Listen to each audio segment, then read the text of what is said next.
Así entonces comencemos con nuestra clase de hoy, en la cual estamos viendo que en aplicaciones de continuidad habíamos demostrado esta desigualdad que si tengo una norma que va de un espacio E en R, esa norma siempre cumple esta propiedad, primera propiedad. Entonces, ¿qué significa eso? Significa que si n, ojo, la pueden considerar como función o como norma. Si la considero como función, es una función que cumple eso. Si además el espacio E considero que la misma n es la norma que transforma el espacio E en espacio vectorial normado, ahora hay una dualidad. ¿Se fijan? La n tiene dos caras. La cara de función y la cara de norma en el espacio de partida. Entonces miro esta desigualdad y aquí veo su cara de función. Esa es la norma en el espacio dedicada, en R. Y aquí veo la norma en el espacio de partida. Entonces digo, la función en x1, la función en y1 es tal que la diferencia de la función menos la función es menor o igual que la norma de x menos y. Y cuando lo veo así, puedo decir que la función n es lipschitziana cuando en el espacio de partida la considero a ella como norma. O sea, la norma es lipschitziana con la misma norma. No sé, me parece un juego de palabras, ¿cierto? Es lipschitziana. Y por ser lipschitziana, es continua. Todas las funciones lipschitzianas son continuas. Así que la norma, cuando la considero como función, la norma mirada como función es una función continua, cuando en el espacio de partida considero a n como norma también. Ahora, no tengo por qué siempre considerar a la norma n. ¿Qué pasa si en el espacio de partida considero a otra norma? Y ahora la n la miro como una función. Entonces la pregunta es, ¿esta función seguirá siendo continua con esa otra norma? Bueno, como la desigualdad que logramos demostrar es siempre la de arriba, es fácil demostrar que la n también es lipschitziana con la otra norma, si es que la otra norma es más grande que la primera. Ahora, obviamente si fuera equivalente, no habría ninguna dificultad. Pero si solamente hay una desigualdad, si es una norma más grande, y ojo que puede haber una constante L en el camino, si es más chica, o sea, la norma x multiplicado por L es más grande que n, lo enchufo acá arriba y queda que esta n de x menos y es menor o igual que L veces x menos y. Me olvido de esa de al medio y miramos aquí la función norma, módulo de diferencia de la función en x en y, menor o igual que L veces la norma de x menos y. Y ahí decimos que nuevamente la función norma es continua, pero ahora no estamos considerando a la n como norma en el espacio de partida, sino que estamos considerando en el espacio de partida otra norma, pero una norma que es con una desigualdad, obvio distinta que la anterior, pero con una desigualdad, una norma que respeta esa desigualdad. O sea, si yo tengo una n cualquiera y logro demostrar esa desigualdad, la n es continua con esa norma. Ahora, si miran a esa como función, no se puede demostrar que esa función sea continua con esta norma. Porque no calzan las desigualdades, calzan hacia allá. La n es continua con esa norma. Esa también me voy a decir, es norma. También soy lipschitziana con mi norma. Sí, tú eres lipschitziana con tu norma. ¿Pero eres lipschitziana con la norma n? No, al revés, no, la desigualdad no calza. Tiene que ser una... Puedo cambiar la norma en el espacio de partida en la medida que la norma sea más grande. Se ve como raro, ¿cierto? Pero hay una aplicación que es muy precisa en la cual uno puede demostrar esas cosas y por eso es que eso de ahí sirve bastante. Entonces, ejemplo en el caso de Rn. Ejemplo Rn. Ejemplo Rn. Rn. Piensen que E es Rn. O sea, y tomen una norma cualquiera que va de Rn en R. Una norma cualquiera. Pues bien, obviamente lo de arriba sigue siendo cierto. Esa norma es continua cuando yo considero Rn el espacio con esa norma. Pero quiero cambiar la norma y la norma que me gusta siempre es la norma infinito. Se puede demostrar que todas las normas n se pueden mayorar por la norma infinito. O sea, esa desigualdad ahí se puede probar, la vamos a probar con n cualquiera y aquí esta va a ser la norma infinito. Eso en dimensión. Esta va a ser una cualquiera y esa va a ser el infinito. Ahora, la constante L depende de cuál sea la norma que estoy dando. Pero siempre existe la constante L, tal que la norma cualquiera se puede mayorar por el infinito. Entonces, si uno entendió bien todo esto, va a significar que cualquiera que sea la norma n que me doy en Rn, esa norma n va a ser continua cuando Rn se dota de ¿qué norma? Bueno, hay dos alternativas. La norma n, pero más interesante dotarla de la norma infinito. O sea, con la norma infinito, todas las normas son continuas. ¿Qué les parece eso? Todas las normas, cualquier norma, la que se les ocurra, todas son continuas cuando en Rn considero la topología de la norma infinito. No la topología de la norma n. ¿Se fijan? Porque la norma n puede ser muy rara. Entonces digan, eres muy rara. Tú siempre te puedes mayorar por la infinito. Vamos con esa primera parte. Entonces, miren, tomemos un vector cualquiera en Rn. Cualquier vector de Rn, x en Rn. Ahora, la gracia es que Rn es de dimensión finita. Recuerden que en Rn hay una base. Típicamente la base canónica es la base E1, E2, E3, En, ¿cierto? En Rn hay una base. Sí, cuénteme. De hecho la n la puse mayúscula. Parece que siempre la ponemos minúscula para no confundirnos con las normas. Ya, ahí. ¿Esa era tu observación? Ya, perfecto, gracias, sí. Sí. En otros cursos pongo la n mayúscula y ahí, claro, ahí enredo. Ya, la n minúscula porque la n mayúscula es de norma. Ya. Y las sucesiones tienen k. Ya, ahí está la anotación, ¿cierto? Ya, entonces, como es Rn, ustedes saben que en Rn hay alguna base. ¿Cuál base conocen en Rn? La típica, la canónica, ¿cierto? La canónica, lo mejor es escribir la canónica. Si considero la base canónica, cualquier vector x de Rn se puede escribir como sumatoria de x sub i por e sub i. De hecho, le puedo poner flechita a los vectores de Rn. A los canónicos le pongo gorrito si quieren. El vector x lo escribo como la sumatoria. Si no quieren sumatoria, pongo aquí x1, e1, más x2, e2, más xn, en. Eso es para cualquier vector. Todos los vectores se escriben en términos de la base canónica. Tómenle norma. ¿Cuánto vale la norma de x entonces? N. La norma n. Conclusión. ¿Cuánto vale la norma n de x? Bueno, la norma n de x es la norma de esa suma. La norma de x1, e1, más x2, e2, hasta xn, en. ¿Y qué sabemos de toda norma? Es una norma cualquiera. ¿Qué sabemos de toda norma? ¿Qué pasa con toda norma? La norma de la suma. ¿Cómo se llamaba eso? Desigualdad triangular. ¿Cierto que dice la desigualdad triangular? Que la norma de la suma siempre es menor o igual que la suma de las normas. O sea, la norma de S más la norma de S hasta la norma del último. Y todavía es más. Cuando calcule la norma de x1, e1, también puedo decir algo. Porque en x1, e1, ¿cuál es el vector y cuál es el escalar aquí? El vector es e1. ¿Y cuál es el escalar? x1. ¿Y qué pasaba con la norma de los escalares veces un vector? Salían fuera como valor absoluto. Entonces puedo decir que todo esto es menor o igual que módulo de x1 por la norma del vector canónico e1, más módulo de x2 por la norma del vector canónico e2, etc. Hasta módulo de xn por la norma del vector canónico en.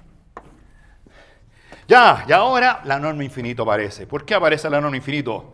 Porque el x1 en módulo, el x2 en módulo, el xn en módulo. ¿Se acuerdan lo que es la norma infinito? ¿Qué es la norma infinito de un vector? El valor máximo de los módulos de xn. Entonces, ¿cómo es el módulo de x1 comparado con la norma infinito? ¿Cómo es el módulo de x2 comparado con la norma infinito? ¿Cómo son el módulo de cada uno comparado con el más grande? Entonces, siempre esa cosa la conocemos. Cada uno de los módulos de x1, de x2 hasta xn, cada uno de ellos es menor o igual que la norma infinito. Así que aquí puedo acotar por la norma infinito.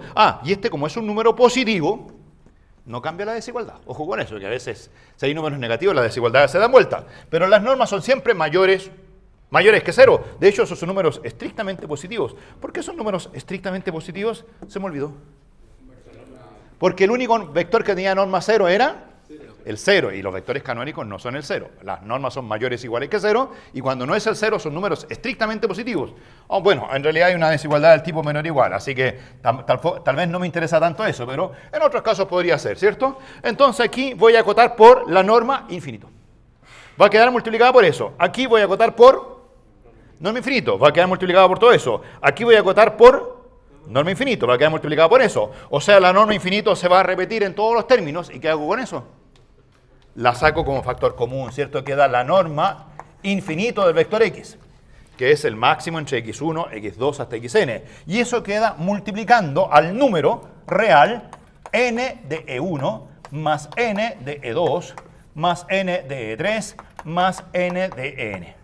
Y como esta es una suma finita, si me dicen cuál es la norma n, me dan una fórmula cualquiera, n de E1 es un número, n de E2 es un número, n de En es un número, y la suma de esos paréntesis será un cierto número positivo que va a depender de cuál es la norma. Yo obviamente como es un número positivo, pero no depende de x. ¿Se fijan? No depende de x, es siempre el mismo número. Norma de E1 más norma de E2, esos son números fijos si me dan la norma.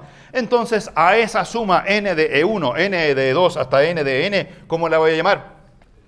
La llamo L. Digo, tú eres una constante L.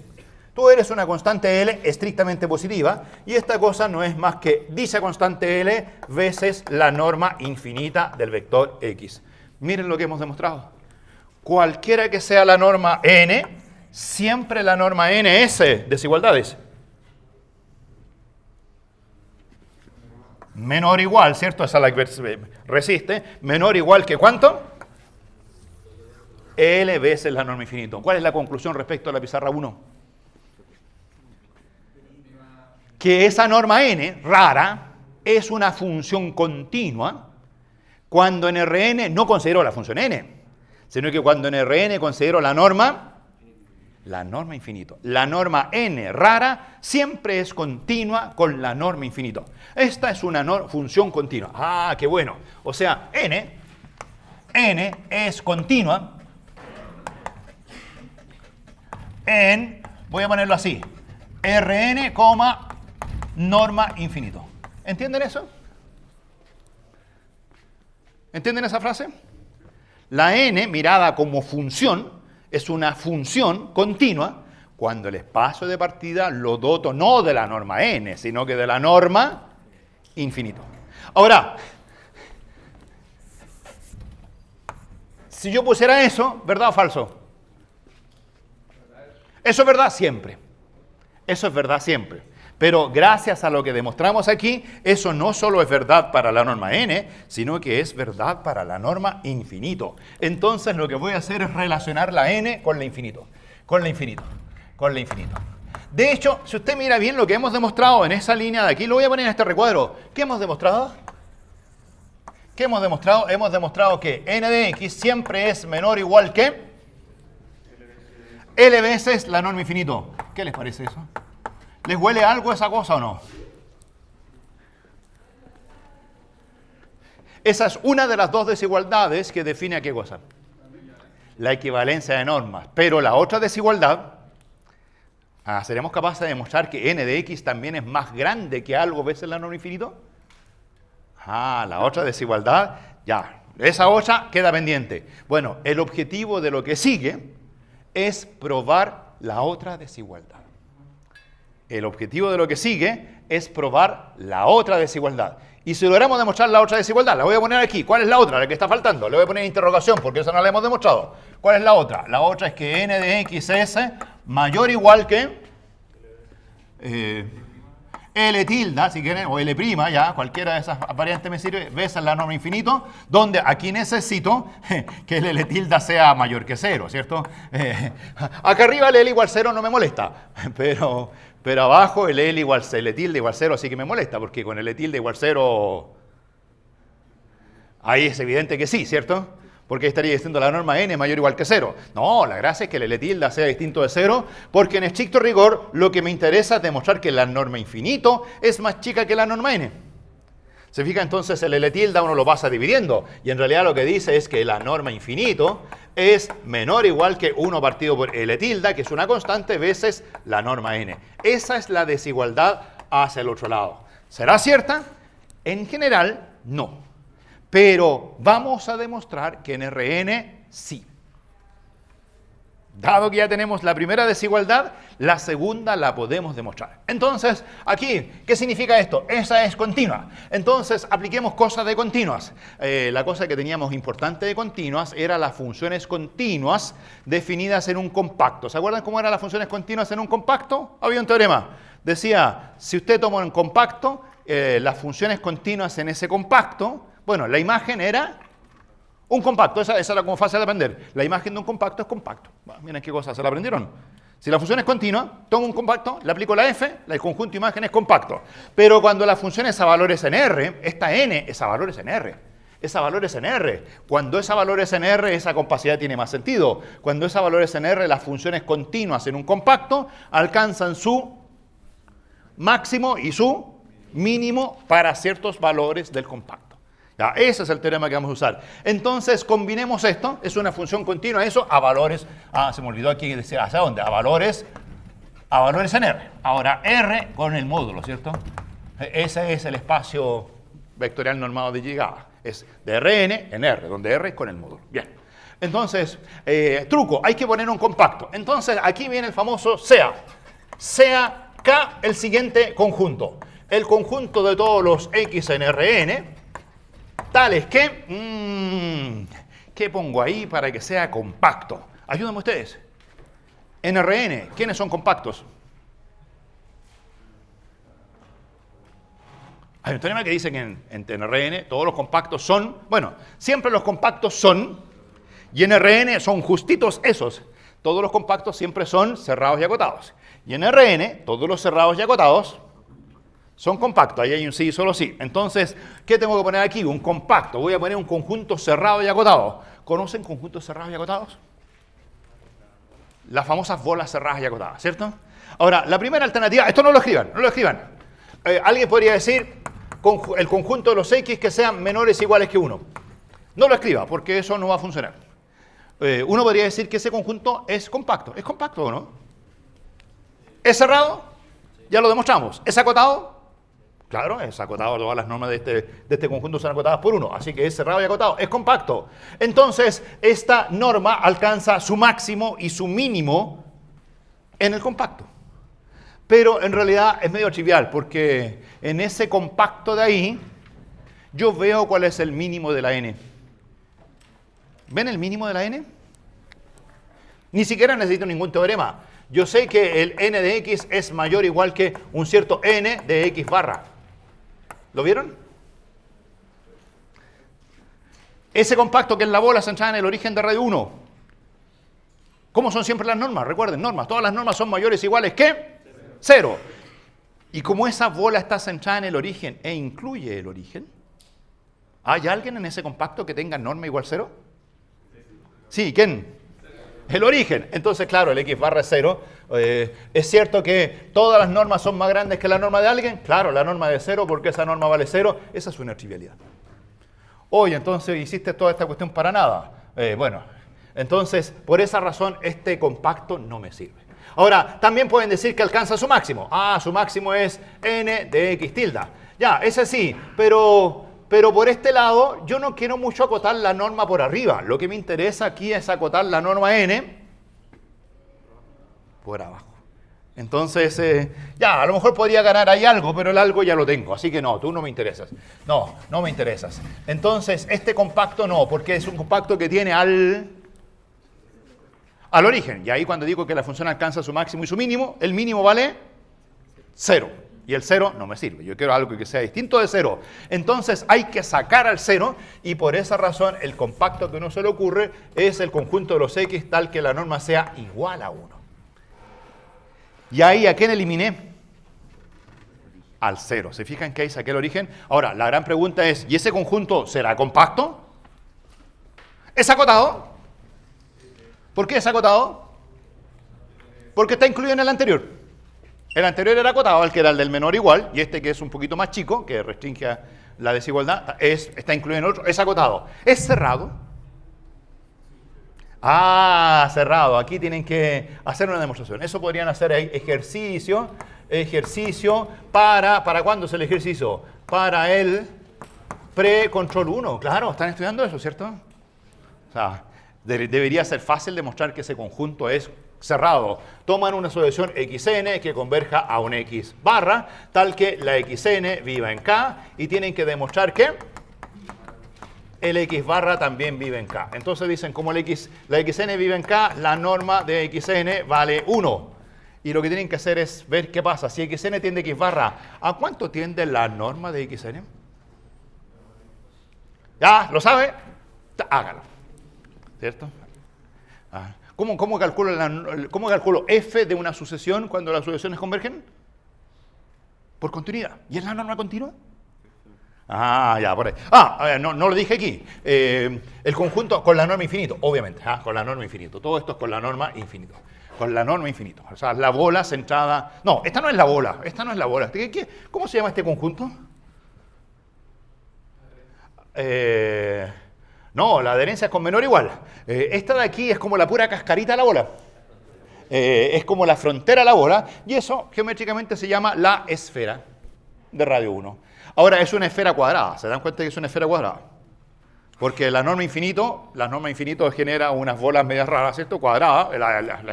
Estas son como las cascaritas de ese... Es un cubito en R...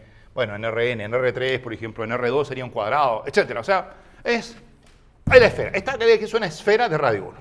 Ya, entonces, como n es continua,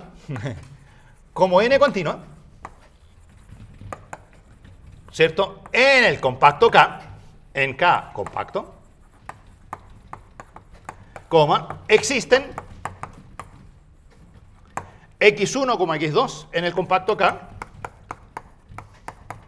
tal que para todo x en K, la n de x es minorada por n de x1 y es mayorada por n de x2. N de x1 va por abajo, n de x2 es para arriba. De hecho, ¿cómo se llama el x1? ¿Cómo se llama el x2 en este contexto? ¿Cómo se llama n de x1? ¿Cómo se llama n de x2 en este contexto? Mínimo y máximo del conjunto imagen, ¿cierto? El mínimo es una cota inferior que pertenece al conjunto, de hecho es cota inferior que está en el conjunto. El n de x2 es cota superior que pertenece al conjunto, mínimo y máximo de la función en la esfera. Ya, ¿y cómo se llaman x1 y x2? Si ustedes quieren, x1 y x2 son los puntos de la esfera donde la función n alcanza su mínimo y su máximo. Es donde se alcanza el mínimo y donde se alcanza el máximo. Existen los puntos donde la función alcanza el mínimo y el máximo. Pregunta, ¿es n de x1 0? No, porque el único punto que tiene norma igual 0 es el origen. Y el x1 no es el origen, porque en este conjunto no vive el origen. Así que este número es un número, si quieren llámelo, para no escribirlo tantas veces, digamos que es un número alfa positivo.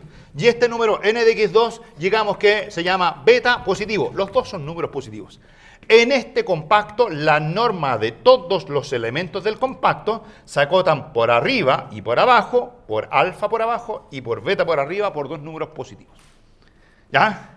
Pero no es exactamente lo que yo quería, porque lo que yo quería aquí, ¿qué cosa era? Acotar, bueno, por arriba ya lo tengo listo. En realidad lo que yo quiero es acotar por abajo, n de x, ¿para qué x? Para todo x en Rn. Y aquí lo hice solamente para x, ¿dónde? En K. Entonces, ahora pasemos de K a Rn. Y esa cosa es un ejercicio geométrico simpático. Entonces, digamos ahora, sea x en Rn. Salvo x igual 0, distinto de 0, ¿les parece? Distinto del origen. Ahora, en el origen, ¿quieren hacer algo en el origen? ¿Les interesa el origen o no? ¿Qué pasa con esta desigualdad en el origen? Es trivialidad, ¿cierto? Una trivialidad porque todo vale 0. Esa de ahí también. Así que en realidad voy a hacer el cálculo para punto distinto del origen porque vamos a dividir por la norma. ¿Ya? Entonces, ¿cuál es la geometría que está detrás de todo esto? Miren, voy a dibujar, si quieren, la bola redondita.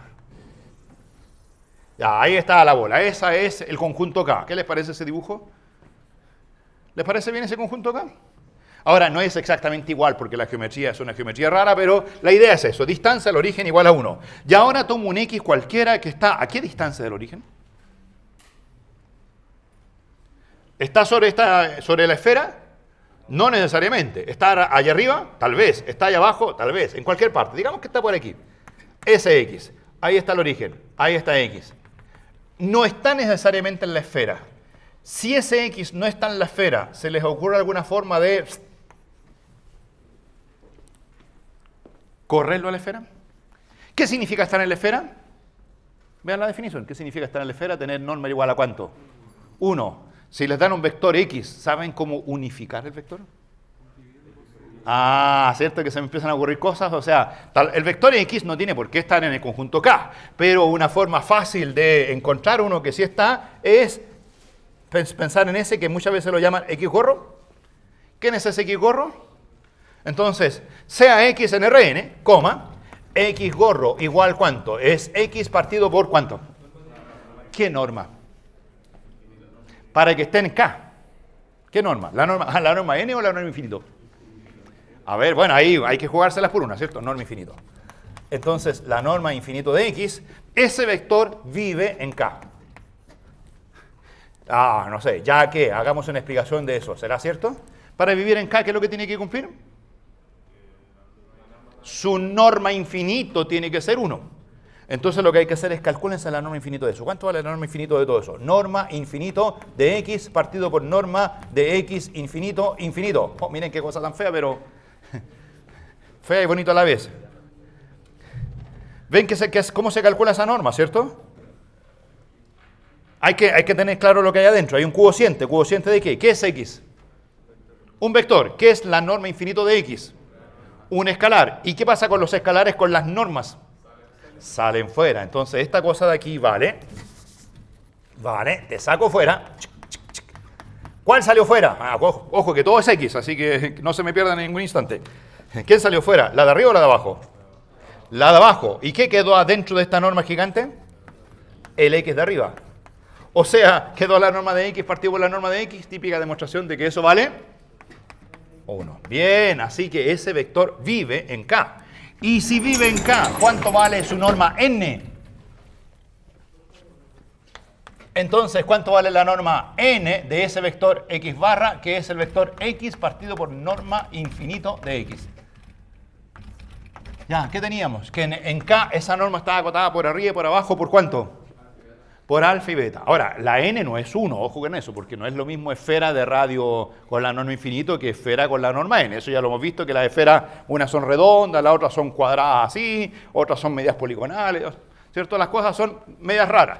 Pero arriba dice que la n de x para todo x en K está acotada superiormente por beta, inferiormente por alfa. Ya, y ahora terminamos. Último golpe de gracia. Nuevamente, ¿es n de qué cosa? De una fracción. ¿Y qué es que nuevamente qué hay en la fracción? ¿Qué es el x? Un vector. ¿Qué es la norma infinito de x? Un escalar. ¿Y qué le hace la norma n a los escalares? Los saca fuera. O sea, esta expresión de aquí es simplemente n de x partido por norma infinito de x. Es eso lo que está entre alfa y beta. Le pongo ahí. Eso es lo que está entre alfa y beta. Y si es eso lo que está entre alfa y beta, ¿ahora qué hace? Golpe final. Multiplico por la norma infinito y ¿qué queda al medio? Queda que la n de x está entre cuánto y cuánto. ¿Qué queda por arriba? Beta veces la norma infinito. Alguien va a decir, esa cuestión la sabía. La tenía. Pero ¿cuál es la novedad?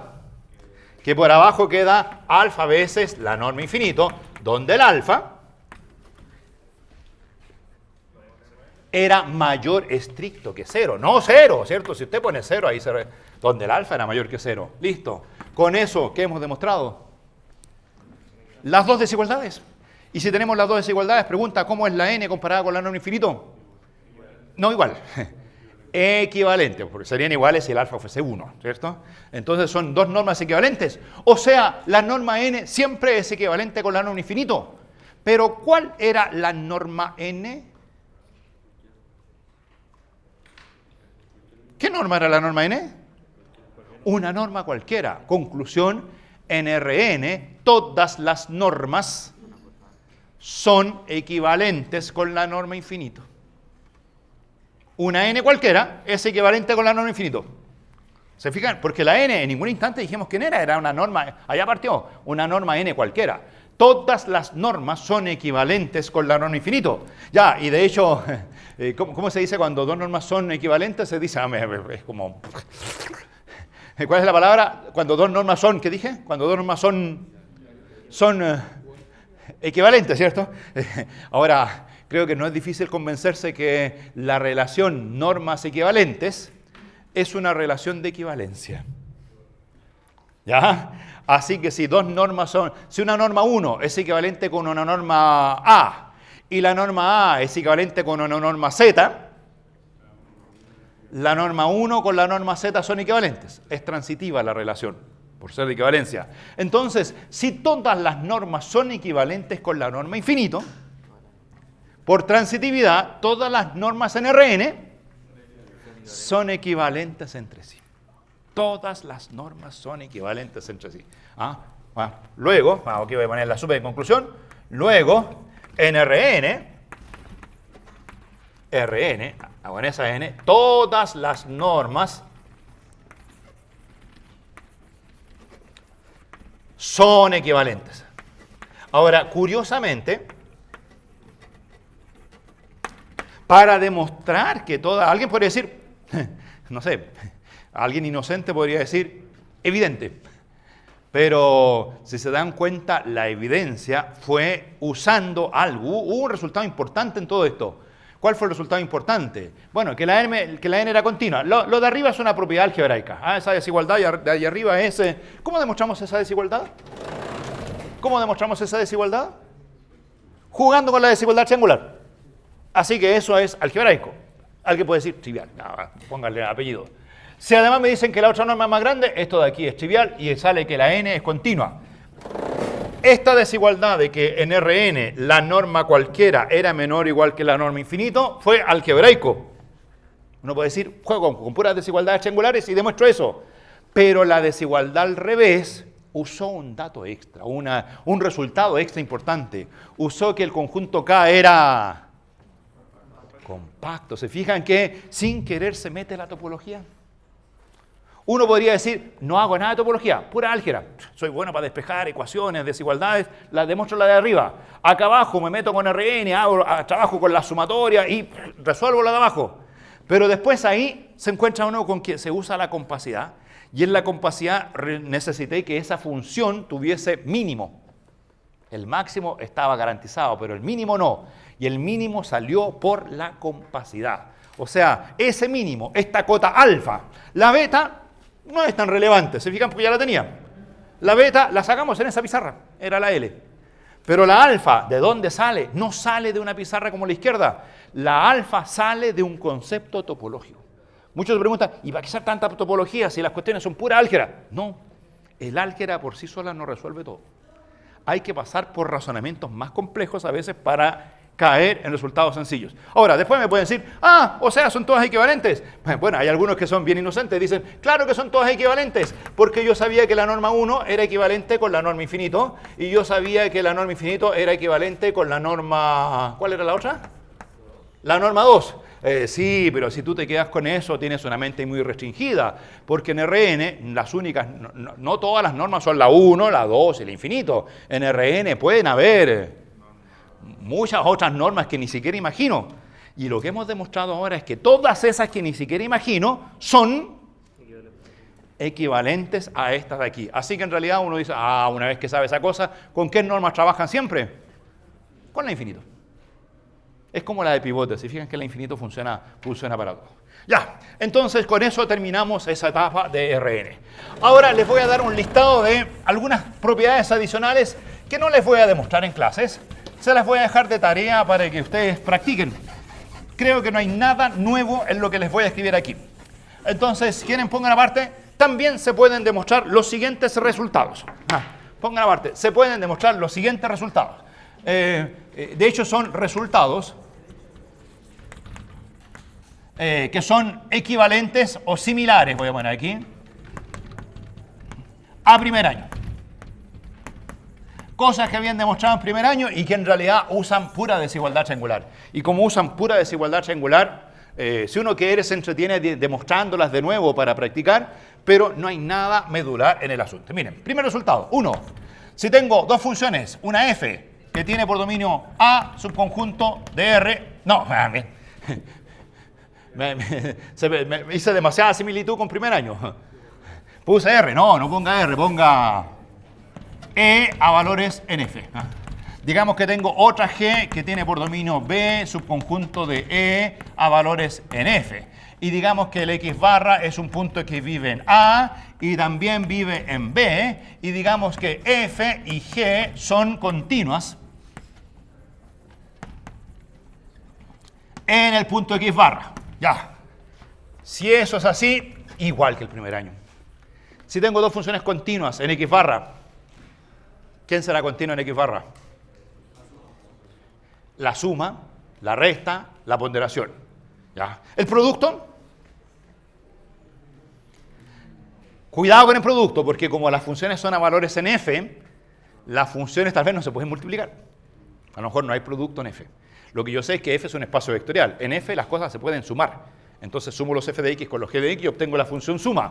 Entonces puedo decir al tiro que la función suma es f más g, la función resta, si quieren, f menos g. De hecho pueden ser alfa f más beta g. Esa es como más elegante. Porque la alfa f más beta g es lo que se llama en álgebra lineal, la combinación lineal entre la función f y g, ¿cierto? Multiplicar por alfa y beta, donde alfa y beta son reales. Y ahí con alfa y beta igual 1 tengo esa, con alfa igual 1, beta igual 1 tengo esta otra. O sea, esa, la combinación lineal, es continua en X barra. Ya. Ahora, ¿se pueden multiplicar las funciones f y g? No siempre, pero si el conjunto imagen de una función fuera f y el conjunto imagen de la g, en lugar de ser f, fuese r, ahí no se pueden sumar. Pero sí se podrían multiplicar, porque los g entregan como resultados escalares, la f entrega resultados vectoriales, y ahí podrían escribir el teorema también que el producto es continuo. Entonces voy a poner aquí también f multiplicado por g es continua en X barra si tuviese sentido. Hay que tener cuidado, tienen que cambiar ahí los conjuntos de llegada. Si tuviese sentido. Y de hecho, si la g fuese real, también podrían dividir, ¿no? Sí, pero podrían dividir siempre y cuando el g de X barra fuera distinto de 0. Ya, también pueden entretenerse demostrando que el cociente es continua. F por g, y también podría decir f partido por g si tuviesen sentido. O sea, si es que las cosas, cambio los dominios, cambio los conjuntos de imagen. Ahora, por ejemplo, si las dos son a valores en R, ahí tiene sentido sumarlas, multiplicarlas, dividirlas, siempre y cuando la g no sea 0, y todo eso se puede probar que son continuas. ¿Cómo llaman ese teorema? Póngale apellido, nombre al teorema. Se llama el famoso teorema del... ¿Recuerda el primer año? Álgebra de funciones continuas. Las funciones continuas se pueden sumar, se pueden multiplicar, se pueden dividir. Aquí se pueden siempre sumar, multiplicar. Hay que tener cuidado con dónde viven los f de x y dónde viven los g de x. Si no hay problema con eso y pueden multiplicar, es continua. Si pueden dividir, es continua. Ya, y recuerden el primer año, ¿qué otro teorema tenían en primer año? ¿Cuál era el famoso rezo que no me gusta en primer año? Cuando decían es continua por... No, o sea, cuando usaban este teorema del álgebra, ¿qué decían? Había un rezo que... decían, solamente, ¿no es un primer año alguna vez, no? Que decían, por álgebra y composición de funciones continuas. Y que a mí no me gustaba, porque yo decía, si usted tiene la suma de dos funciones, no me diga por álgebra y composición, dígame por suma de funciones continuas.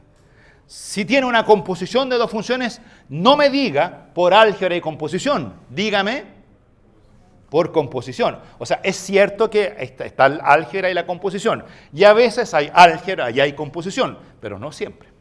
Entonces sería bueno no aprenderse las cosas como títeres, ¿cierto? O sea, uno dice, ¿cómo era? Álgebra y composición. O sea, como que... No, o sea, saber qué estamos hablando. Sumando funciones continuas, restando funciones continuas, multiplicándolas, si se puede, dividiendo, si es que está definida esa cosa. Entonces, por supuesto que está el segundo teorema. Ahora, para que el segundo teorema tenga sentido, tengo que tener una función que va de A, subconjunto de E en F. Tengo que tener una función G que vaya de B, subconjunto de F, en otro espacio vectorial normado G. ¿Cierto? Y para que la composición funcione, ¿qué tiene que ocurrir para que funcione? ¿Cierto? O sea, la idea es que la f toma un x de e, me entrega un elemento en f. Y ese f de x lo va a agarrar la g, pero para que la g lo tome necesito que el conjunto imagen de la f... Ahora, en álgebra me decían el conjunto imagen de la f tiene que estar incluido en B. En cálculo no es necesario que esté incluido porque uno restringe los dominios, pero es importante que el conjunto imagen de la función f, que es f de a, inter B no sea vacío. O sea, para que haya algún punto al cual le puedo calcular f y después al resultado le pueda tomar g. Y de hecho uno define la función f o g, ¿cierto? La función f o g tiene un cierto dominio de subconjunto de e a valores en f, y de hecho el dominio de la función f o g es el conjunto de todos los x que viven en a, tales que yo les calculo f de x y esa cosa vive en b. Para que se pueda calcular f de x y al resultado le puedan calcular g de esa cosa. ¿Sí? Entonces, por eso es que la imagen por f tiene que estar dentro de b, y a veces eso ocurre, ¿cierto? Las típicas g son raíces cuadradas, aquí es típicas funciones que entregan cosas positivas y cosas negativas. Cuando entregan cosas negativas se mueren, y cuando entregan cosas positivas estamos bien dentro del dominio de la composición. Entonces, ¿qué dice mi teorema? Si f es continua en x barra, que es un punto de D, tal que pueda hacer composición, y g es continua, ¿dónde? En f de x barra, entonces la función... la anoté mal, esta no es la f o g, esta es la... No es la f o g, ¿cierto? Disculpen. Es la g o f, que es g de f de x. Entonces la función g o f es continua en x barra. Ya. Demostraciones, háganlas como ejercicio. Si quieren para estudiar para el precontrol o para estudiar para el control, o no sé, se entretienen. O a lo mejor si quieren las miran y dicen, trivial, no las hagan. Pero en la medida que sepan que existen y se pueden hacer. Recuerda que los teléfonos están prohibidos. Pero hay una cámara allá atrás que te está grabando. Así que no te preocupes. Ya, tercer resultado, que tampoco les voy a mostrar porque es muy parecido al primer año. Una función f es uniformemente continua en A subconjunto de E si se cumple ¿qué? Ya. ¿Cuál es la definición de la de continuidad? La escribimos en la clase pasada. ¿Cuál es la definición de funciones uniformemente continuas? Entonces, ¿qué es una función uniformemente continua? ¿Era con epsilon delta? ¿Cierto? Las continuas son las que son continuas para todo x en A. Y las uniformemente continuas es aquella donde para todo epsilon positivo existe un delta positivo y no me dicen cuál es el punto.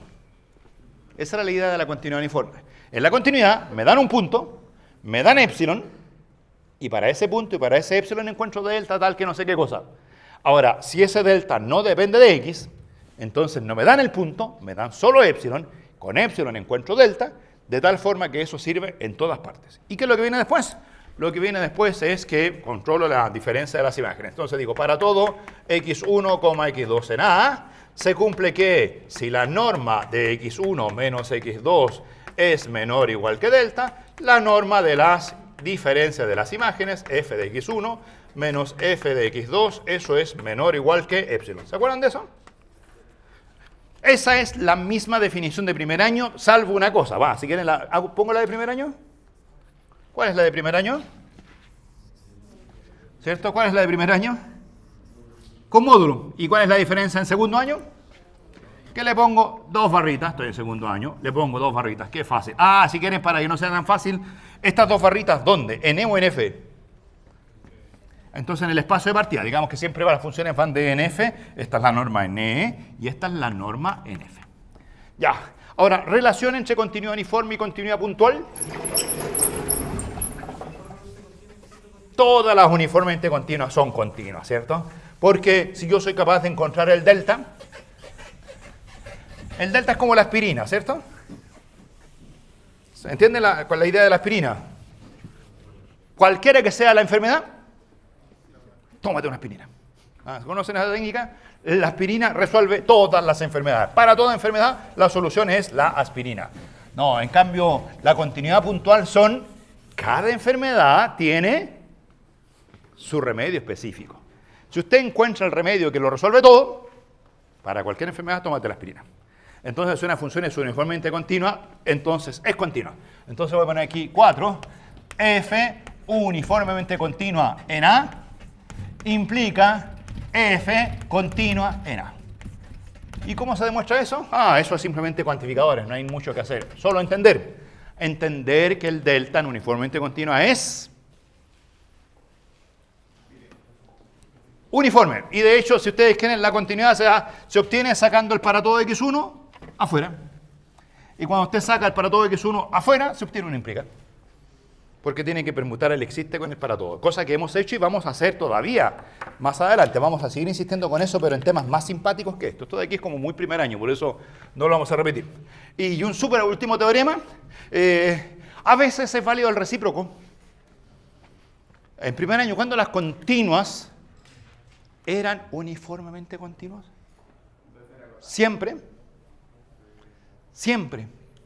Si uno hacía una restricción, siempre las continuas con esa restricción eran... Ahora, no me digan todas las continuas que son uniformemente continuas, son uniformemente continuas. No, ahí es como que exageré la restricción. O sea, una restricción razonable. ¿Cuál es la restricción razonable? El dominio. Si la función era continua en un cerrado y acotado, la función era uniformemente continua. Ahora, aquí en lugar de cerrado y acotado, compacto. Entonces, teorema, si F es continua en K compacto, entonces F es uniformemente continua en dicho K compacto. Ya, ese teorema puede ser simpático, pero pienso que vamos a hacer cosas más interesantes.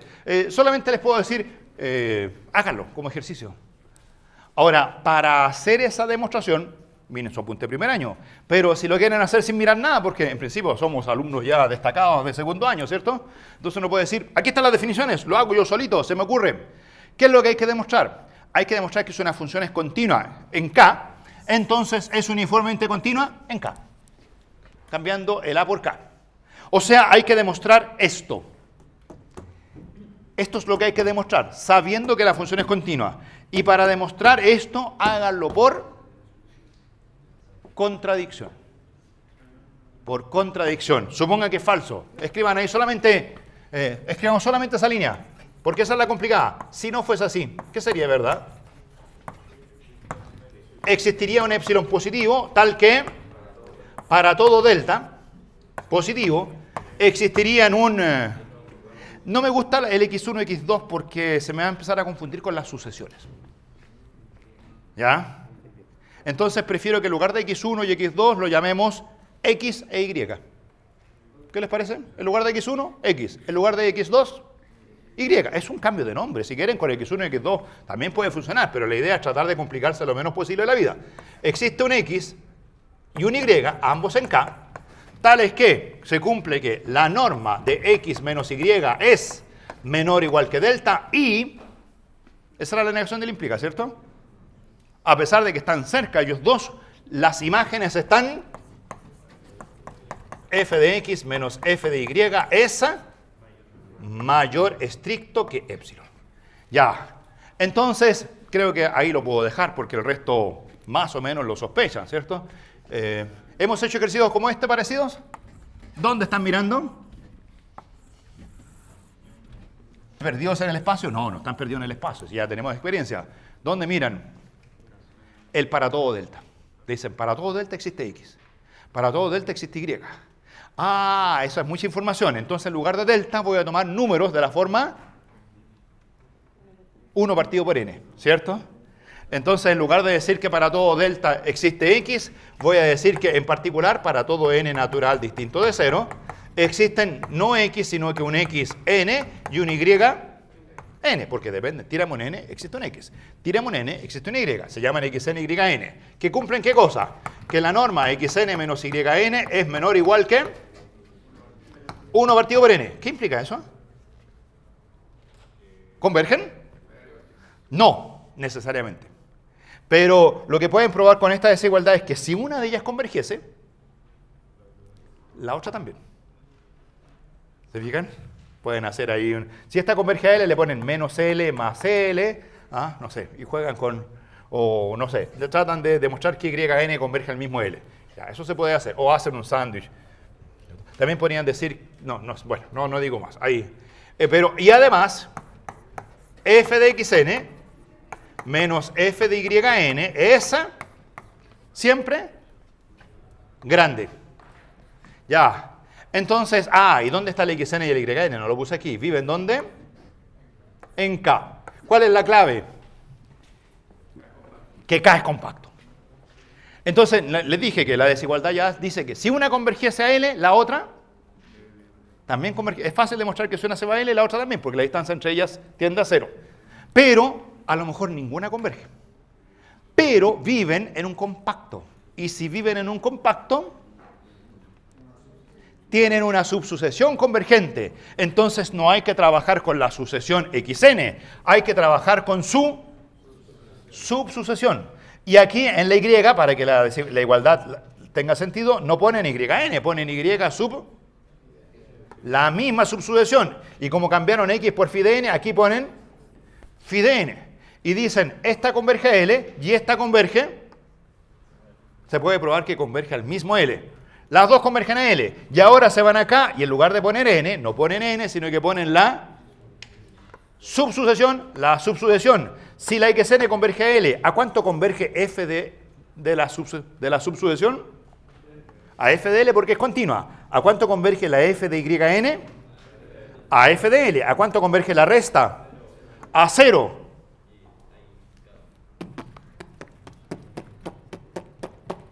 Pero ¿qué dice ahí? Que esa norma siempre es, me quedo muy flaquito, ¿cierto? Siempre esa norma es mayor que epsilon. O sea, si toman límite van a obtener que 0 mayor que epsilon, pero resulta que epsilon era positivo, o sea, contradicción. ¿Lo ven?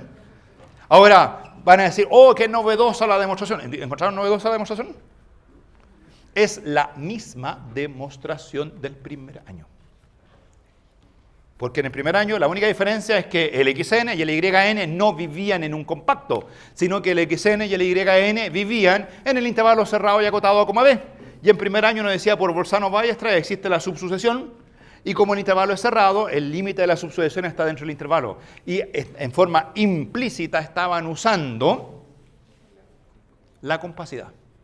¿Se fijan? Entonces, por esa razón la demostración es la misma y por eso es que está en este resumen de cosas que sería bueno ver como aplicaciones de cosas de primer año. ¿Qué puse arriba? Resultados similares al primer año. Todos eso lo pueden demostrar ustedes haciendo ejercitación. Así que ya, me lo salto y ahora paso un tema. Nos quedan 3 temas simpáticos para terminar la topología. Primer tema simpático, las funciones lineales. Las funciones lineales. Nos quedan 3 temas. Las funciones lineales, la convergencia uniforme y el teorema del punto fijo de Banach. Si quieren, ¿qué viene la próxima semana? Vienen estos 3 temas. Bueno, de hecho comenzamos ahora con las lineales. Las funciones lineales, el teorema del punto fijo de Banach y las convergencias uniformes y convergencias puntual de sucesiones de funciones. De las cuales de hecho ya les vi bastantes cosas y vamos a seguir repasando ahora. Ya, de esas 3, la primera, las funciones lineales. Entonces, aparte, si quieren, pongan como título espacio de las funciones lineales. Pero no me interesan todas. Hay una discusión que hacer. Me interesan solo las funciones lineales que son continuas. Ahora, ahí la discusión es si las funciones lineales en general son o no son continuas. La verdad es que a estas alturas no sé, pero algún día vamos a demostrar que en dimensión finita todas las lineales son continuas, pero en dimensión infinita existen funciones lineales que no son continuas. Así que solo me interesan las funciones lineales continuas de ENF. Y de hecho, ese espacio de las funciones lineales continuas de ENF es súper importante. ¿Saben lo que viene después de los 3 temas que faltan, cierto? Vamos a ver las funciones lineales, vamos a ver punto fijo y vamos a ver convergencia uniforme. ¿Y qué viene después? Derivada. Y cuando uno calcula derivadas, lo que busca son funciones lineales continuas. La derivada en varias variables son funciones lineales continuas. Por esa razón, para poder calcular derivadas en varias variables, primero hay que saber qué son las funciones lineales continuas entre 2 espacios vectoriales normados. ¿Ya? Y ese espacio va a ser demasiado importante porque va a estar asociado con la... Ya les conté, va a estar asociado con la derivada. Ahora, tal vez los de la otra sección le van a decir, yo sé derivar. Ustedes a lo mejor le van a decir, yo no sé derivar todavía, pero sí sé que son funciones lineales continuas. Y le pueden decir al otro chico, ¿lo sabías tú? Ahí pueden como contrapesar la balanza, ¿se fijan? Entonces, no sé calcular derivadas, pero sí sé que la derivada algún día va a ser una función lineal continua. Y a lo mejor el chico de la otra sección le va a decir, no tengo idea, yo la calculo, pero no tengo idea que estoy calculando. Tú estás calculando funciones lineales continuas. A lo mejor en dimensión finita, y en la dimensión finita las funciones lineales continuas, como me enseñó mi profesor de álgebra lineal. ¿Qué pasaba con las funciones lineales en primer año? Me enseñó mi profesor de álgebra lineal. Se representaban por matrices. Usaban la palabra transformación lineal, pero la palabra transformación lineal en el álgebra lineal significa función lineal. Función lineal es sinónimo de transformación lineal. No piense que por ser transformación lineal era algo así, no, una transformación lineal es solamente una función lineal. Si quieren le pongo aquí transformaciones lineales. Transformaciones lineales. No, pero de hecho, las transformaciones lineales son menos que las funciones lineales. No son lo mismo, porque me interesan las funciones lineales, no todas, me interesan las que son continuas. Y normalmente uno usa la palabra transformación lineal para las que son solo lineales y tal vez no son continuas. Cuando una función lineal no es continua, uno la llama transformación lineal. Y cuando una función lineal es continua, uno la llama función lineal continua. Ahora, como en álgebra lineal no tenían continuidad, se preocupaban de la pura parte algebraica, de que el f de la suma fuera la suma de los f's, se preocupaban del puro carácter transformación lineal. Pero en ningún instante se preocuparon sobre la continuidad. Hoy día nos preocupamos de la continuidad. Este espacio se llama así, se escribe con esa bonita L. ¿Qué les parece esa L? Le puse todas las decoraciones que pude.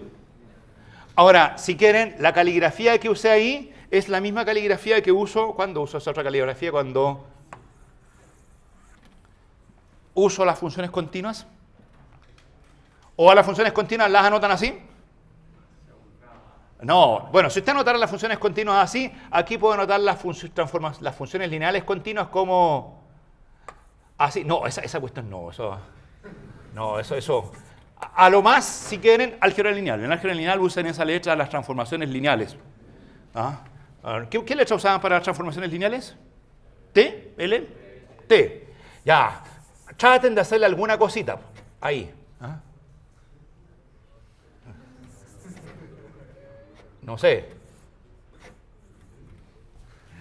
Algo que sea para que parezca una letra L bonita. Yo me aprendí esa L. Ahora, ¿saben el comando LaTeX de esas letras, cierto? Es algo así como mat SCR. L. ¿Ya? Es como las letras script, como manuscritas, no sé. L. Ahora, pero son las funciones lineales continuas de NF. Así que se anota con esa L de función. Esta L no son las funciones lineales. Esta L son las funciones lineales continuas, paréntesis, que van de E a F. Así se anotan ese espacio. Ese es el espacio que nos importa estudiar ahora. Ya, entonces, obviamente, el primer teorema. Porque la primera pregunta que surge es, ¿cómo voy a saber yo si una de mis transformaciones lineales es o no es continua. Entonces, un primer teorema que me enseña a demostrar si una función es o no es continua. Entonces, si L es una función, le voy a poner transformación lineal de E en F, ¿cierto? ¿Se fijan? Ahí estoy en el contexto del álgebra lineal. Lo único que yo sé de la L es que es lineal, ¿cierto? Lineal. ¿Y cuál es la pregunta? ¿Será o no será continua? Entonces, si es una transformación lineal, las siguientes frases son equivalentes. Porque no es un solo implica, son varias posibilidades. Las siguientes afirmaciones son equivalentes. ¿Saben lo que significa ser equivalente, cierto? Cuando digo que las siguientes frases son equivalentes, ¿qué están viendo? ¿Son verdaderas? O sea, o son todas verdaderas o son todas falsas, pero el valor de verdad de todas ellas es el mismo. Ya, entonces, eso significa equivalentes. 4 frases. Primera frase. L es continua. Continua N. Todo su dominio. Pregunta, ¿verdad o falso? Puede ser verdad o puede ser falso. Pero esa frase es equivalente a la segunda. Segunda frase. L es continua en el origen. O sea, en x barra igual 0. ¿Cómo la ven? ¿Qué les parece? ¿Son equivalentes o no son? ¿Hay alguna que implique la otra? La de arriba implica la de abajo, ¿cierto? Eso es como evidentes. Si una función es continua en todo L, esa misma función es continua en el origen. Es continua en todas partes, así que en particular en el origen. Pero lo importante es que cuando la función es lineal, el recíproco es cierto. Entonces, una forma para probar que una función es continua, ¿cuál es? Estudiarla en el origen. Ya, ahí vamos. Pero sigue. Tercero. Existe una constante L mayor que 0, tal que para todo X en E, se cumple que la norma de L de X, norma medida en F, es menor o igual que L veces la norma de X en E. Esa creo que se ve un poco fea, ¿o no?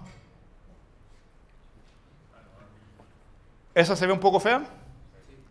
Sí, esa es la más fea de todas, pero esa es la que hay que aprenderse.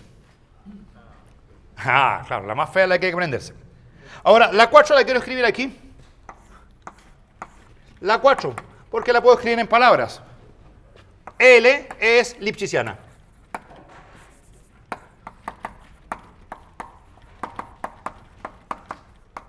L es lipschitziana.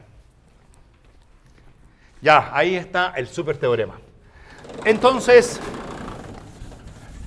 bueno, pueden comenzar por aprendérselo, ¿cierto?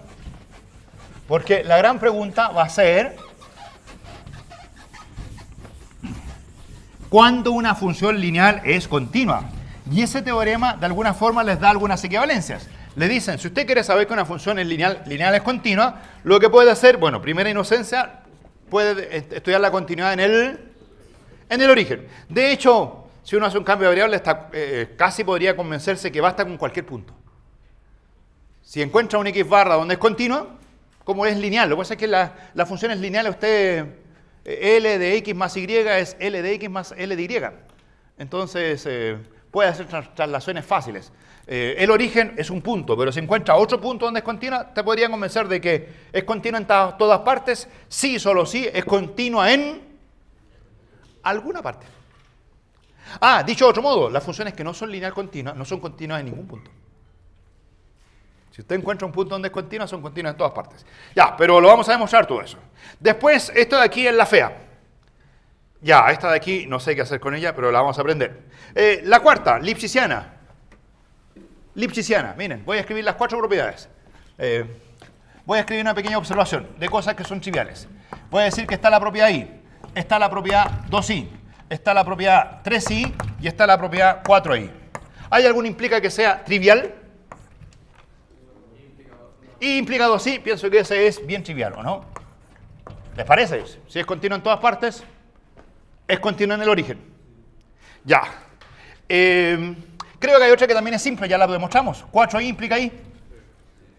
Si una función es lipschitziana, es continua. Así que 4 implica i. La 3 implica 4 también es fácil. Porque, miren, esa 3 implica 4 se las puedo hacer aquí en este trocito de pizarra. Para demostrar que una función es lipschitziana hay que calcular la norma de L de x1 menos L de x2, ¿cierto? Pero si una función es lineal, L de x1 menos L de x2 vale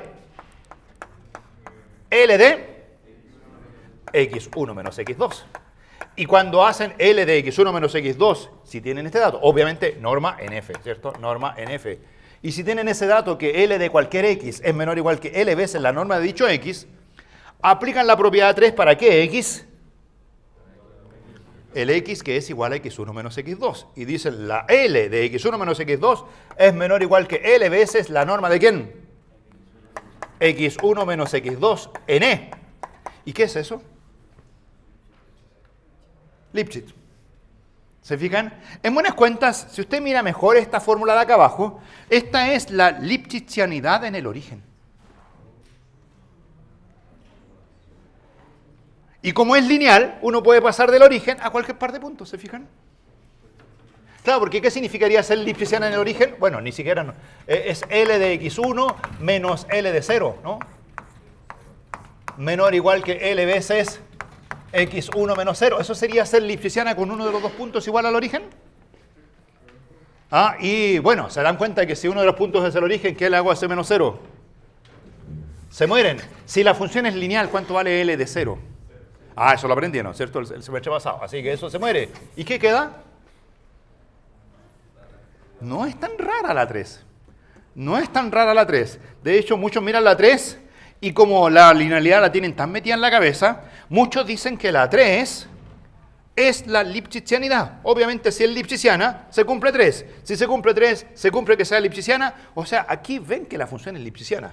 Ya, bueno, yo voy a poner aquí entre los demostrados las cosas fáciles. 3 implica 4. 4 implica i. En realidad, para demostrar el teorema hay que hacer una sola cosa. Para que todo sea equivalente. ¿Ven como un circulito? ¿Qué es lo que falta demostrar para que se termine el teorema? Que la 2i implica 3i. Esa de ahí es la que hay que demostrar. Por demostrar que. Cuando demostremos eso, se terminó el teorema. ¿Entienden por qué? A ver, supongan que demostraron esa. ¿Cómo demuestran que i y 2i son equivalentes? Dicen, i implica 2i. ¿Cómo demuestran el implica al revés?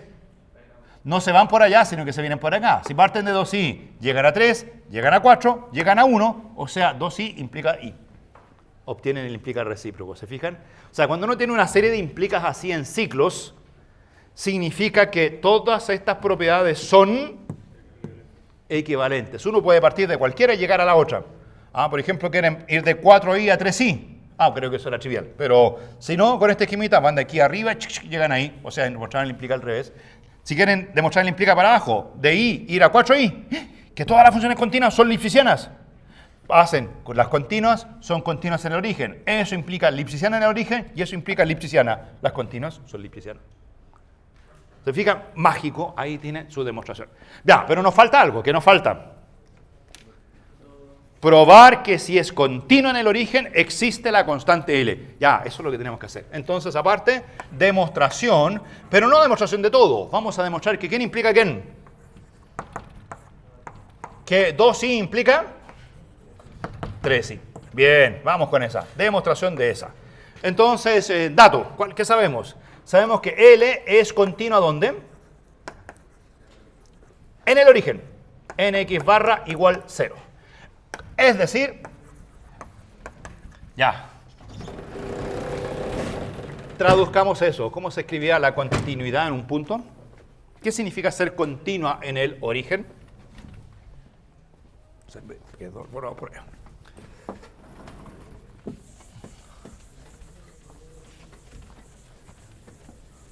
Ojo que la función L, no, lo voy a poner por aquí, no se olviden, la función L tiene por dominio todo E a valores en F. Y es una función continua en el origen. ¿Cuál es su dominio? Todo E. ¿A valores dónde? En todo F.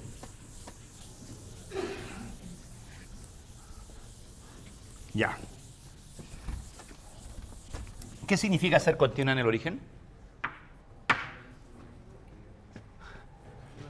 Luego, voy a poner aquí la definición. Luego, no me digan que continua en el origen implica continua en todas partes, porque el teorema todavía no lo demostramos. O sea, no, ¿cierto? No me van a decir que continua en el origen implica lipschitziana, y lipschitziana implica eso. No, o sea, hay que demostrar solo mirando esas dos, no todo el resto. Todo el resto se va a venir después encima cuando terminemos con esta parte.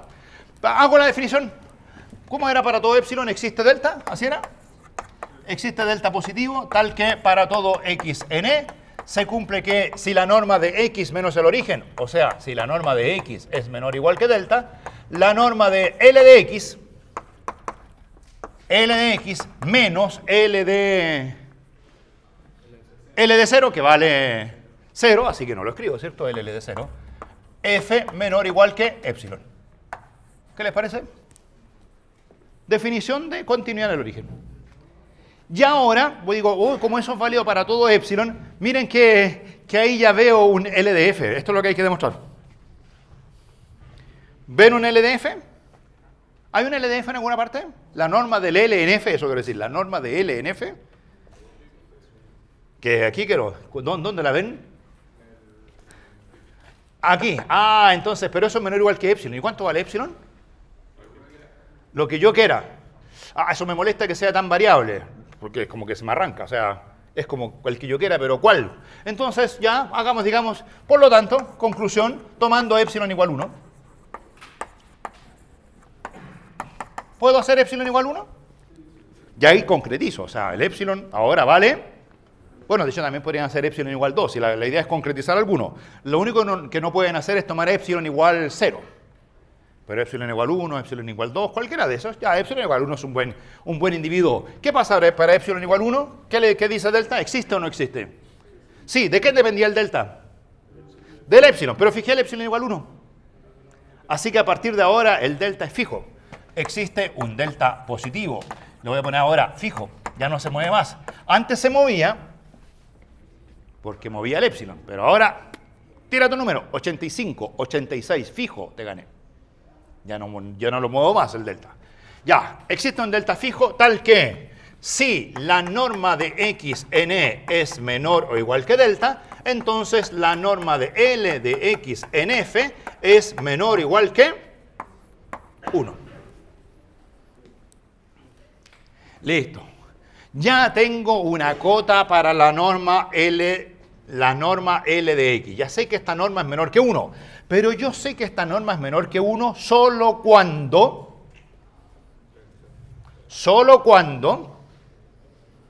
esto es verdad. Miren aquí, la ven bien. Cuando eso es verdad. Cuando el x es pequeño. Cuando el x tiene norma menor o igual que delta. Podemos incluso dibujar eso. ¿Qué significa eso? Significa que en alguna parte está el origen. Hay una bola de radio delta. ¿Cierto? Una bola de radio delta. Tal que todos los x que están aquí adentro tienen norma de L de x de f menor o igual que 1. ¿Ya? ¿Qué pasa si ahora yo tomo un x fuera? Entonces, en general, si x está fuera, x vive en E distinto de 0. Alguien me va a decir, oiga, ya hay que demostrar esto también para 0, pero creo que para 0... ¿Hay que demostrar esto para 0? ¿Cuánto vale la norma de 0? ¿Cuánto vale la norma de L de 0? ¿Será cierto que la norma de L de 0 es menor o igual que una constante veces eso? Sí, en realidad hay como que la L, la que quieran, ¿cierto? Entonces calculemos la L fuera de 0. Tomemos un X distinto de 0. De hecho, miren el dibujo allá arriba. ¿Cuál es el problema? El problema es que ese X no vive necesariamente en la bola. ¿Cómo me las arreglo para que viva en la bola? Un poquito de geometría de nuevo, igual que hace un rato. ¿Qué hago? Proyéctanos en la esfera, allá arriba. Esa de ahí, ¿cómo vamos a llamar a esa proyección? No la llamo X gorro porque esa no tiene norma 1, tiene norma delta. Así que llamémosla X tilde, ¿les parece? Entonces, si X está en E, sea X tilde igual a X partido por... Ay, ¿cómo la llevo ahí? Ahora yo no quiero que sea norma 1, yo quiero que tenga norma delta. ¿Por cuánto divido? Divido por la norma. Si divido por la norma, ¿de qué? ¿De cuánto vale la norma de este dividido? 1. Yo creo que valga delta. Entonces multiplicas por delta, claro, ¿cierto? Eso es el X tilde. Divido por la norma para que quede norma 1 y multiplico por delta para que la norma valga exactamente delta. ¿Qué les parece? Ya. Entonces, este X tilde sí que vive en la bola. Así que, conclusión, L de X tilde, su norma es menor o igual que 1. ¿Pero cuánto vale L de X tilde? Ahí está el X tilde. La L es lineal. Lo que usamos hace un rato era una norma, ¿se acuerdan? Y dijimos que en la norma las constantes salían fuera como módulos. Aquí las constantes también salen fuera, pero limpiecitas, ¿cierto? Entonces puedo decir, eso es menor que 1, es decir, ¿quién es el que es menor que 1? Es la norma de L de, reemplacen, X por delta partido por norma de X. Todo eso es lo que es menor o igual que 1. Es decir, todavía me faltó espacio, pero tenemos más pizarra. Y de hecho estas cosas son de primer año, así que qué bueno borrarlas, ¿cierto?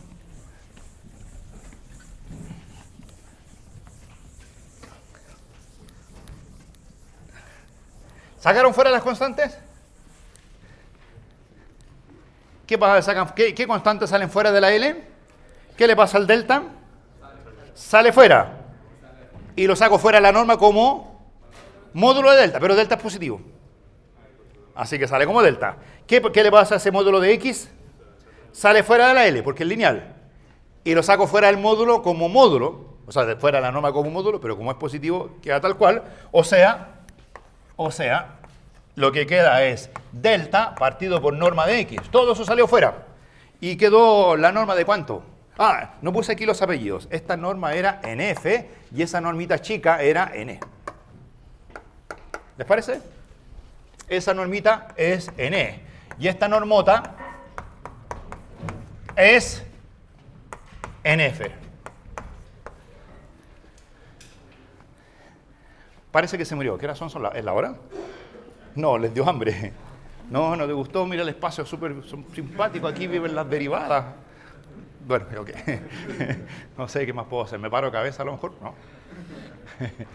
Ya, entonces, ¿y de aquí qué hago? Este que está dividiendo, lo paso multiplicando, y el delta que está multiplicando, lo paso dividiendo, coma, ¿de dónde? Aquí lo voy a poner, coma, ¿de dónde? La norma de L de X en F es menor o igual que ¿cuánto? 1 partido por delta. Me dio susto. Me arranco contigo. ¿Por qué me dio susto? ¿Se puede dividir por delta? Era mayor o chico que 0. Ya, me quedo en la sala. Bien.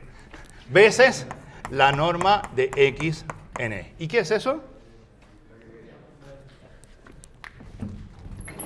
Ahí está. Queríamos demostrarte, sí, que existe una constante L, tal que se cumple que L de X es menor o igual que L veces la norma.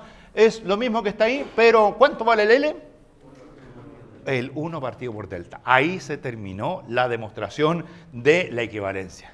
Conclusión, a partir de ahora ya debiésemos ser semi-expertos en funciones lineales continuas, porque sabemos que lo más importante de las lineales continuas es esta fórmula. Esa fórmula que no se les olvide nunca más. Si quieren la voy a poner acá arriba de nuevo para seguir escribiendo. Bien, se terminó. Con esto, claramente todo es equivalente, ¿cierto? No hay que seguir trabajando, no vamos a perder tiempo en eso. Entonces, observación.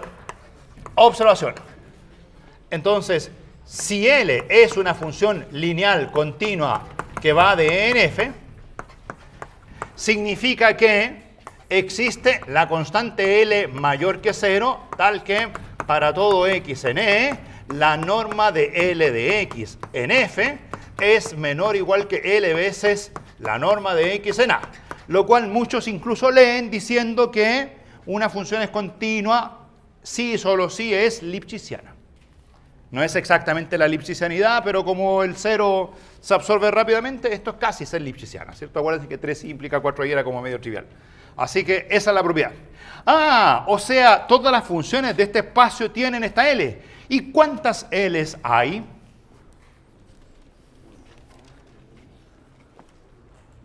¿Se dan cuenta que si alguien encuentra L igual 5, L igual 6 también funciona?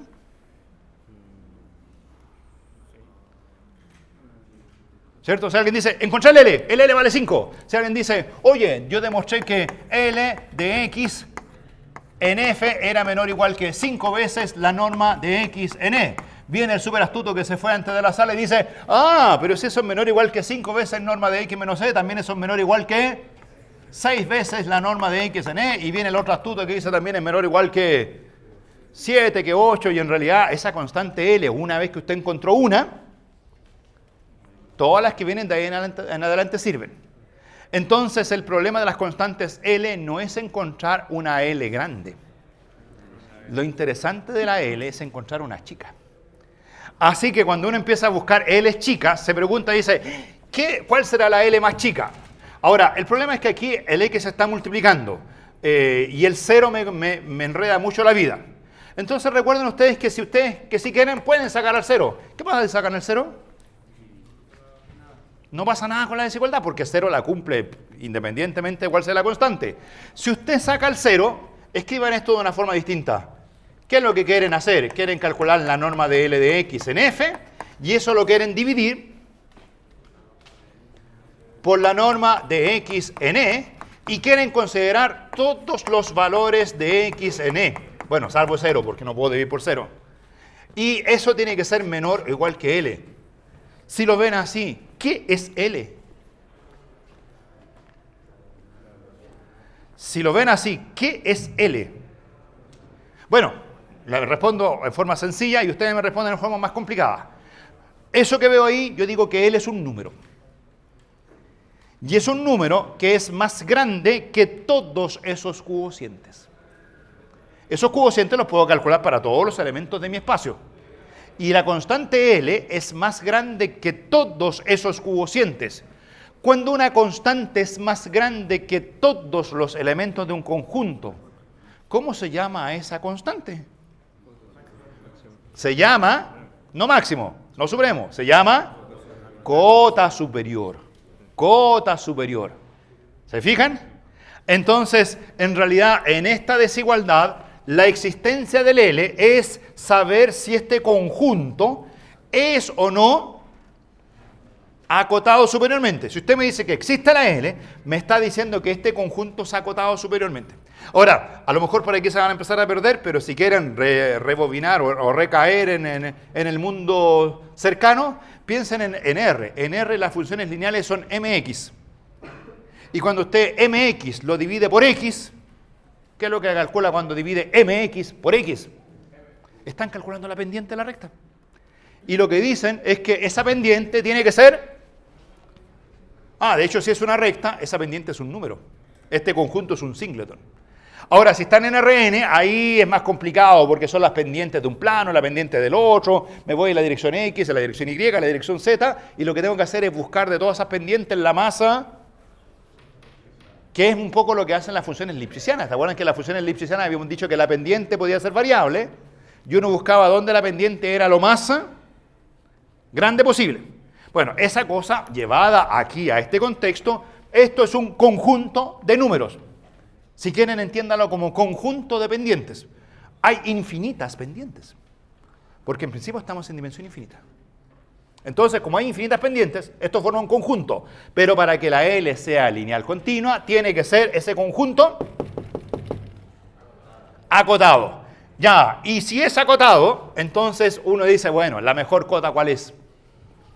La mejor cota, la más chica de todas, no las más grandes. ¿Se acuerdan? Arriba he dicho, la cota es 5. Y alguien me dijo, hoy la cota es 6. No, ni una gracia. La gracia son las cotas superiores chicas. Y de las cotas superiores más chicas, las chicas, ¿cuál es la que le gana a todo el mundo? ¿Cómo se llama la cota superior más chica? ¿Cómo se llama la cota superior más chica? ¿De cualquier conjunto? Caímos en las bases de las matemáticas. La cota superior más chica de cualquier conjunto siempre se ha llamado, desde la semana 8 del primer año, el supremo del conjunto. Cuando una función es lineal continua, ese conjunto tiene supremo. Ese supremo es la mejor de las cotas. Ese supremo es tan importante que se llama, entonces, si usted escribe el supremo de los cocientes L de X, esa norma en F, partido por norma de X, esa norma en E, y considera el supremo con todos los X en el espacio. Pero hay que sacar siempre hay que sacar el cero, ¿cierto? Siempre hay que sacar el cero. Le voy a poner un asterisco. El asterisco le saco el cero, no vayan a pensar que es conjunto dual ni nada parecido. Bueno, ese supremo es una propiedad súper importante de la transformación lineal continua. A ese supremo se le llama, si quieren le pongo 2 puntitos ahí porque esto es un nombre, se le llama norma de la función lineal continua. Esa es la norma de la función lineal continua. Ahora, no es la norma en F, no es la norma en E, es la norma ¿dónde? ¿Cuál es el espacio que estamos estudiando hoy día, a esta hora? El espacio es toda esa cosa. Es la norma de la L en esa. Esa es la norma con apellido lineales continuas E, F. Ya, se terminó la hora, exacto. Pero obviamente el ejercicio que tienen que hacer de aquí al lunes, ¿cuál es? Demostrar que son normas. ¿Qué es positivo? Demostrar que vale 0 sí, solo sí, la L es la función 0. Demostrar que si la L la multiplican por lambda, el lambda sale fuera. Y demostrar que si toman una L1 más L2, la norma de la suma es menor o igual que la suma de las normas, con eso habrán demostrado que eso es norma. Es la menor de las cotas superiores de arriba. Sería todo. Ahora sí, vamos a